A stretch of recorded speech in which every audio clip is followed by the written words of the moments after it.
you do not have to have words to tell a story. And I think people are drawn to music because it connects us in a way where we don't have to speak the same language, but we are understanding exactly what is happening. And that is really potent, powerful stuff. Right. Welcome to Uncovering Music IDs. I'm Mernouche, and today's guest is Geneviève Andræssen. She is a talented musician, storyteller, and creator, blending folk traditions with personal stories to connect cultures. Welcome, Geneviève. Thank you for having me. Thank you.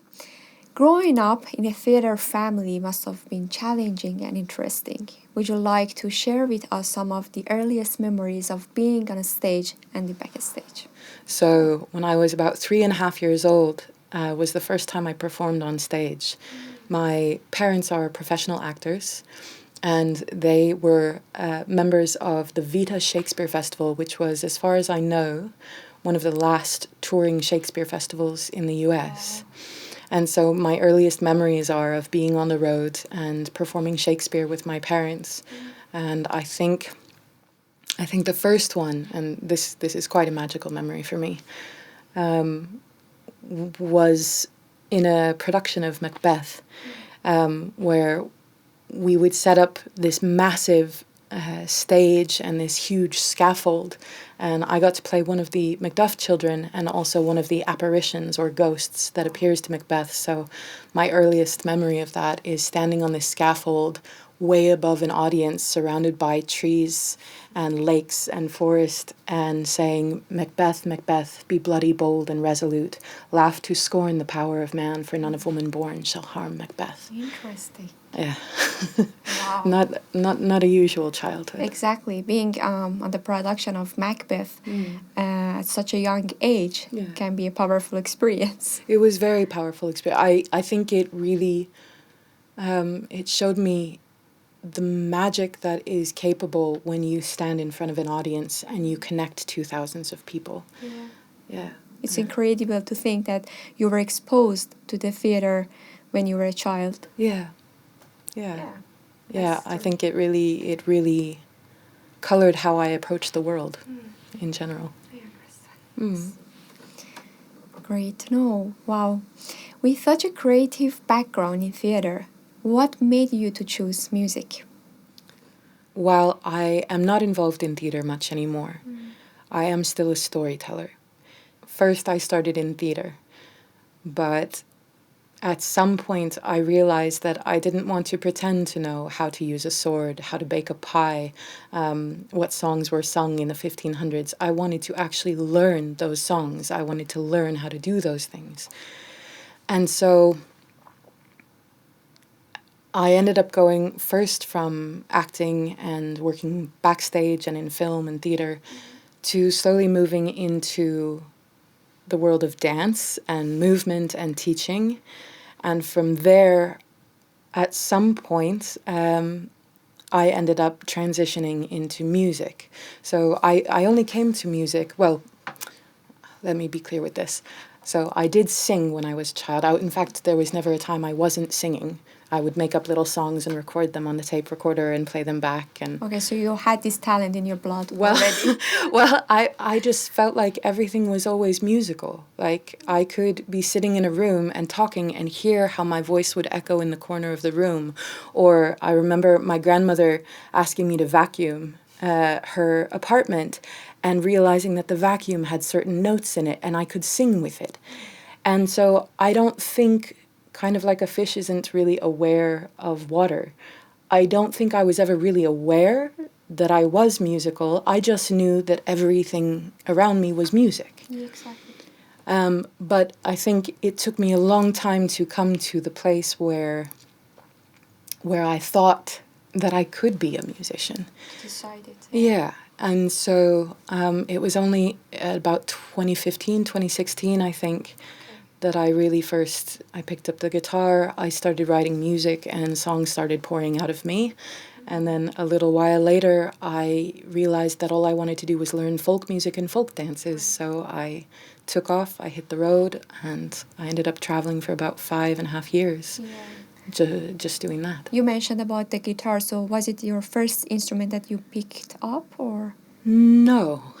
So the earliest memories that I have in trying out musical instruments, both of them are quite sad, but they brought me to places that became quite beautiful. So when I was, I think, 9 years old, my mother gave me a tape that someone had given her, and on it there was a track of Irish jigs and reels. And I went, what is that? That's magic. It's so beautiful. And I would play it over and over and over. And so when my dad and my grandma came to me at some point and said, hey, we think it's proper for a young lady who's going to go into theater to be trained on an instrument. What do you want to play? I said, I have to play the violin. Okay. And they sat me down and they had a very serious talk with me and said, okay, but if we're going to spend, a lot of money on lessons and getting you an instrument, you're going to have to practice. And I went, oh yeah, sure, I'll practice. But I also had a very hard time in school. I struggled a lot in public school, keeping up with homework. It just wasn't really where I excelled. And so I would spend all day just trying to get my homework done, and I never had time to practice.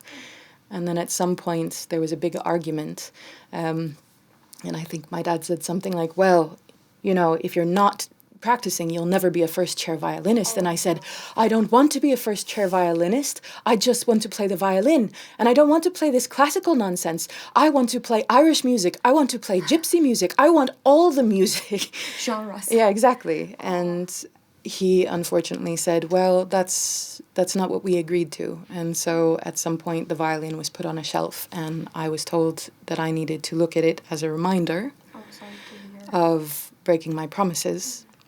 And while, I say that and it sounds quite tragic and it was a bit dramatic, I would also say that I think that mentality is something that I find stifles a lot of people from exploring their musicality. The idea that music has to have an outcome instead of being something that we share together. So originally it was the violin, but I think that was also where I kind of got the thought in my head, I can never be a musician. Oh, no. So I didn't really return to instruments until I was much older. It's clear that music has always been a big part of your life, as even that you had a lot of challenges, like around learning the violin. But have you ever feel to picking up this instrument again? The violin? Yeah. Yeah, there was never a time I didn't want to pick it up again. And I stared at it for a long time. I did actually have a chance a number of years later. My mother was in a show in California, and they had a live violin player on stage. I think her name was Susan. She was really kind to me, and she saw that I kept staring at the violin. And she said, do you want to try? And I said, I don't know. And then eventually she let me play. And so every show she would let me play it for a while until she had to take it to warm up. And then halfway through the show, she brought her husband's old antique violin from when he was a child. And the rest of that show, I spent 8-9 hours every day while they were doing double shows, just playing and playing and playing and playing. With the guitar, it was also a bit of a sad story, but it was a bit different. One of my best friends passed away unexpectedly when I was in my early 20s. And he was a painter and a guitar player, and he looked at me once and said, you have perfect guitar hands. And when he passed away, his family gave me one of his guitars. And again, it was one of those like, but this is a precious thing. I don't know if I can touch it. So it still took a number of years. But he was also always in my head when I picked up the guitar. Right. Everything has a reason, and something can really give you a big motivation to start something, and it can really change your journey. Yeah, I think everything leads to everything else. Like the guitar, as much as I love it, would never have been my first choice for an instrument. But as a singer-songwriter and a storyteller, it's one of the perfect instruments that you can have. They're available everywhere. And you play it perfectly. Thank Thank you. Yeah, but if it weren't for Mark, I think I would not have picked up the guitar, and then maybe I would not have started writing songs in the same way. It's really wonderful that even though that time that you had with your violin was short, like still that violin was in your heart. Yeah. Like, since you grow up surrounded by theater and music, I wanna ask you that, do you think that whatever you do right now as a storyteller or musician, did it shape your path in this? So everything that I've learned in one place or another has informed what I do now. When I sing ballads, when I sing story songs, when I write songs, there are many gifts that I think theater gave me that allow me to view what I'm doing in a different way. So, for example, I would say one of them is timing. There is this incredible thing, and I think any performer, any actor, any musician will tell you there is something that can happen when you sort of sync up or connect with the people in the audience. And there is a perfect moment to take a breath and a perfect moment to say the next thing or to play the next note. And I think that theater really taught me about that, even though I wasn't aware of it at the time. I am incredibly shy and incredibly introverted. I get very, very nervous in front of people. But theater also gave me the skills to kind of put a face on when I need to. But it's not always pretending. Like in acting, they say you're not pretending, you're not lying, you're living as though you were another person. Yeah. And so it's kind of the same when I step on a stage, even though I'm terrified every single time, I ground my feet and I look out and I go, I'm ready. And then I become whoever it is I'm supposed to be when I'm performing. Well, I've seen you perform and your presence on the stages, like, it's so powerful, and you really connect with your audiences every time that I come to your concerts. Thank you. Speaking of being shy, you mentioned once to me that you had a great memory of having your very first experience in an open mic in York. Oh, yes. Would you like to talk about this story with us? Yes, sure. When I was traveling around Europe trying to collect songs and stories and gradually performing more and more and more, I realized that in the UK, I couldn't book a single gig, no matter how hard I tried. I didn't know how to connect with a lot of the musicians there. But when I would ask, people would say, oh, you have to go to these open mics. And I was like, oh, that's terrifying for me. Like, most of my friends, they love open mics, they love karaoke, and I hate it because I'm very shy. Like, why would I get up and sing if I'm not there to perform? But I noticed that that's what everyone was doing. So one night when I was in York, I went, okay, I guess this is what we're doing. And so I went to not one, but 2 back-to-back open mics. And in the first one, I was shaking and trembling like I usually am. But the guy who was running it, my friend James, he really made me feel at ease. And by the end of it, I had made a bunch of friends. So I had enough courage that I was like, okay, there's another open mic happening after this. Let's go to that one. I'm warmed up now. And it is in this really cool underground bar. And I went in there and it was so loud. People were shouting and, drinks clashing, blah, blah, blah. And I got up on stage and I sat down and all I did was, and that's it. And the whole room went quiet. And I don't know what it was that was different about that night. I mean, I think that's what, again, as musicians, that's what we're always striving for. But I remember feeling this unbelievable power. And I just went, oh, I like that. I think I have to do that again. Yeah, it's so amazing that music has immediate and impactful effect. It does. On people. It's really it has something beyond that we know about music. You do not have to have words to tell a story. And I think people are drawn to music because it it connects us in a way where we don't have to speak the same language, but we are understanding exactly what is happening. And that is really potent, powerful stuff. Right. Speaking about discovering new things, you've studied a lot of folk music in like other versions and styles, exactly, from other countries. What did you learn from that journey?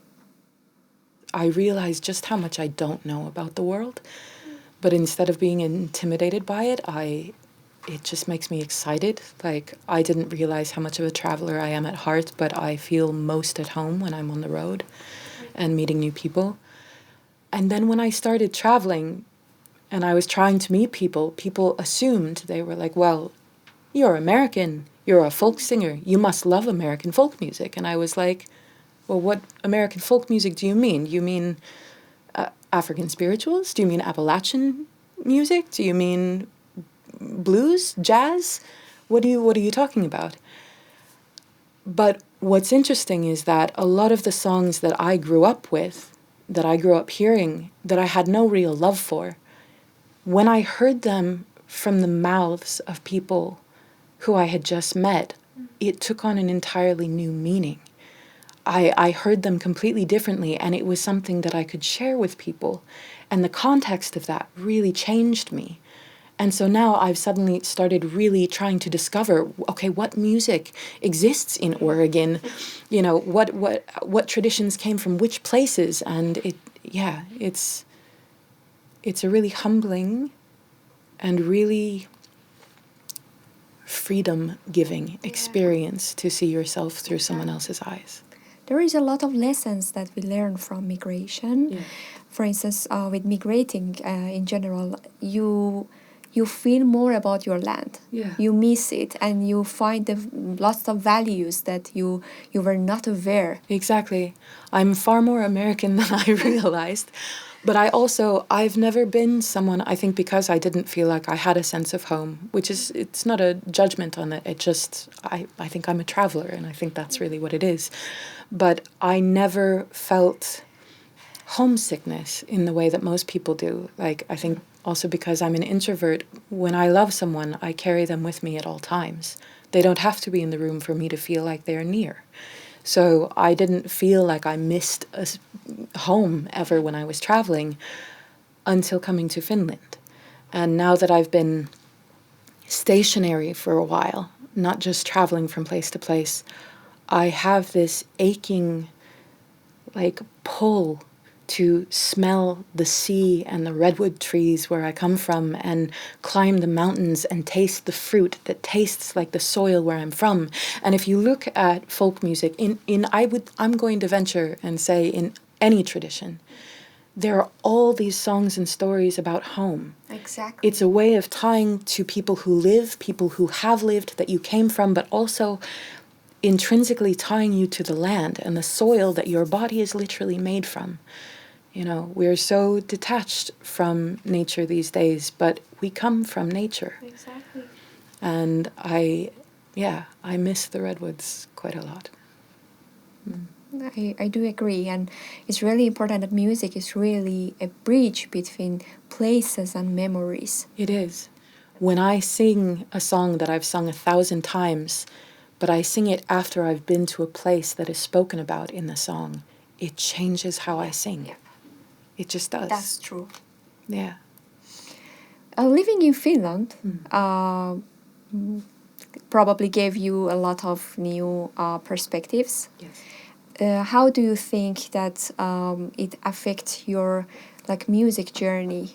I applied to the program in 2020, and for a couple reasons I couldn't finish my application. And then, of course, the pandemic hit and such and such and such.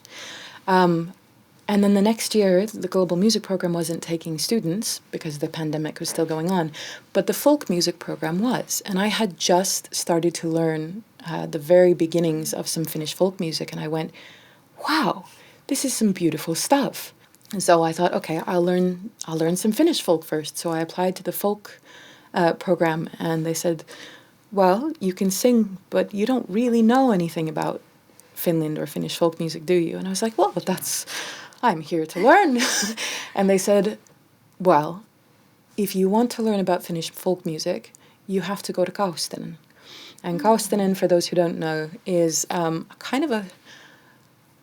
On the map, it's so small, it's not even technically a town, but when you get there, it feels huge. And I think it's because it's filled with some of the most incredible Finnish folk musicians and people who are really actively working to carry the traditions and bring them to each new generation. It's really... I don't think I can articulate how amazing that is. But so I ended up spending a year there in the kansanmusiikkilinja, the folk music program, with people from all different backgrounds. And so I spent an entire year just learning songs, like one after another, after another, after another. And of course the whole thing was taught in Finnish, and I didn't speak a word of Finnish, so that was a nice little diving into the deep end lesson. But I know that sometimes people coming from outside the country have a bit of a hard time adapting here. But I think the fact that I got to learn about the music, I got to meet the people, I got to really experience Finnish nature and Finnish stories and Finnish summer, it gave me such a different context for life here. So when I moved down to Helsinki and I got into the global music program, I felt like I had roots that had already started to set here. And that, I think, makes all the difference. Well, like, it's amazing that you ended up in Kaustinen. Yeah. It's a place, as you mentioned, it's such a rich folk music traditions. And it's very nice that you, like, somehow started from there. Yeah. Like, beautiful people, and they already love to share also. Yeah, it's super amazing. dear-hearted people. Yeah, it absolutely changed my life. And did you know about nyckelharpa before coming to Finland, or a folk music program, because you played nyckelharpa? Yes. So, as we kind of touched on before, I've been quite obsessive with music since forever, even if I didn't realize it. And I love music from all genres, including classical. I think I said something bad about classical earlier, and I don't mean that. I love classical music. But there was a period in high school, I'm going to date myself now, we had just gotten a computer. It was my last year of high school. This was the very first computer that we had gotten. The internet was still comparatively quite a young thing. As soon as we got the computer, I downloaded a whole bunch of music. And my mother got very upset with me. She was like, Geneviève, you have to delete this. There's no space left. But I got all of these tracks, and a lot of them didn't have names. And one of them that I downloaded, I think it said Dance Suite or Swedish Dance Suite or something very basic and nondescript. And when I listened to it, I remember thinking, that is the saddest violin I've ever heard. And it's so beautiful. What is that? And you already had the feeling about your violin somehow? Well, yeah, I think so. But I thought violin was as good as it gets. And then I heard this and I went, no, I need that sound. But I didn't know how to find it, you know? And then 10, 12 years later, I think, a friend of mine came back from Sweden and he pulled out a box and he opened it and he took out this strange kind of violin-looking instrument and he played one note for me and I went, That's it. That's it. Okay. So it took a number of years more for me to save up and get my own, and then it took a couple more years for me to get the courage to really start playing it. But when I came to Finland, I started to learn. And such a beautiful story. Now it's part of my hands. So. Actually, every time that you play nyckelharpa, it's so emotional. And I would love to ask you, what is it about that it's so connected to you? When I hear or when I play nyckelharpa, I feel like if I could be a sound, if my soul had a sound, that's what it would be. It's like coming home in a way. And as I said, like I'm still very new to it. You know, I don't play it traditionally in the traditional way that you should. I'm learning, but it's part of my hands. It was like finding the lost friend or lost lover that I never knew existed. You found it. Yeah, and now I don't know how I could live without it. Yeah. Hearing you talk about nyckelharpa, made me to like feel it more emotional, even to know this instrument. Okay, I'm excited to hear your music and the magic. What would you like to share with us today? This one's a bit of a heavy one. But as we talked about, when you leave your home, you start to see things a little bit differently. And something that I realized very clearly is that, to me, the US is a country that's built on people's addictions. And so whether that's addictions to drugs, addictions to work, addictions to love, everything is an obsession. There's this drive to go and go and go. And I've lost multiple friends to addiction, including my friend Mark. And I've also had my addictions to work, to being better, to, all the things that we try to do. And so I would say that no song is ever about one specific thing. But this, if I can say, is about addictions. Okay. Thank you for sharing. Pleasure. The story behind of the pieces that you want to play. Let's dive into your music. Sounds good. Thank you.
Traveler, midnight rambler, he's an empty bottle poet and a true love gambler, city light eater, burning up with cabin fever. He's a devil, a fire breather, he's got an itch to leave.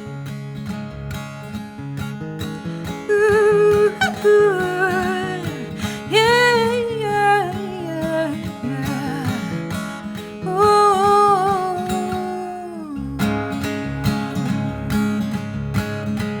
Fire burning in the belly, howling out Holy Mary.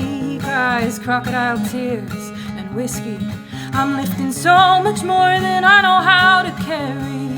Fueled by hungry superstition, do you starve or sacrifice your young? Well, he's praying for salvation, but he's loading up his gun.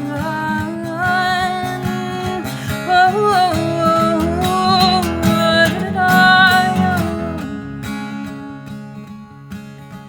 And it boils in the belly, and it burns in the blood.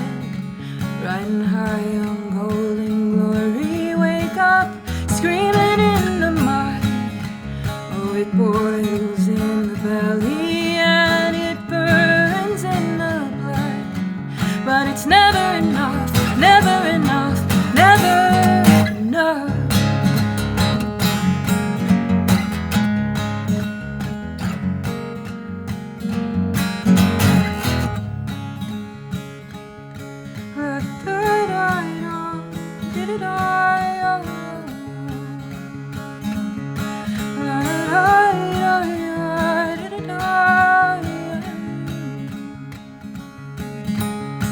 Fueled by a feral hunger, creeping in like heaven's thunder. Oh God, I'm craving poison. like he craves wonder, wearing secret scars like a blanket, everyone stitched in bone deep. But he knows that I'm gonna take it, that I never dare to speak.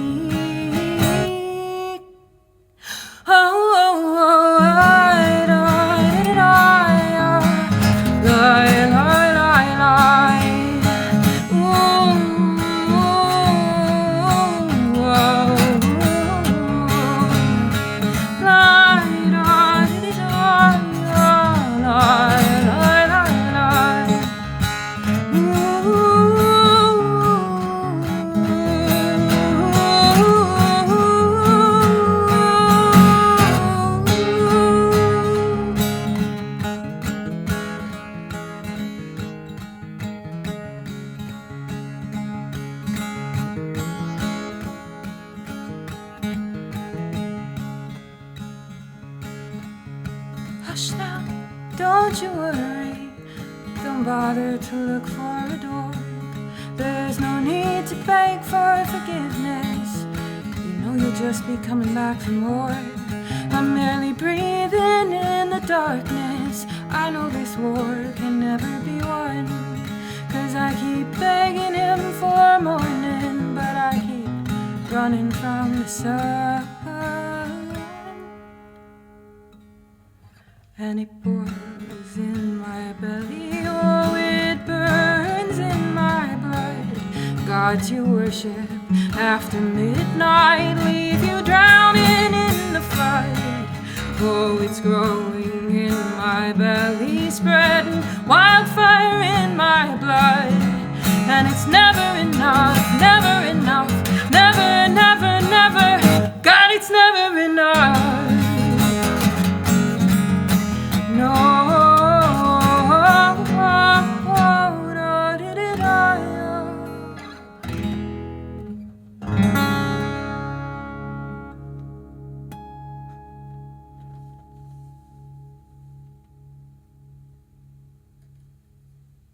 Wow, wow, wow. I feel like I already just traveled to another part of the world. It was so amazing, powerful, and emotional. Thank you so much for sharing your music with us. Thanks. Thanks again for having me.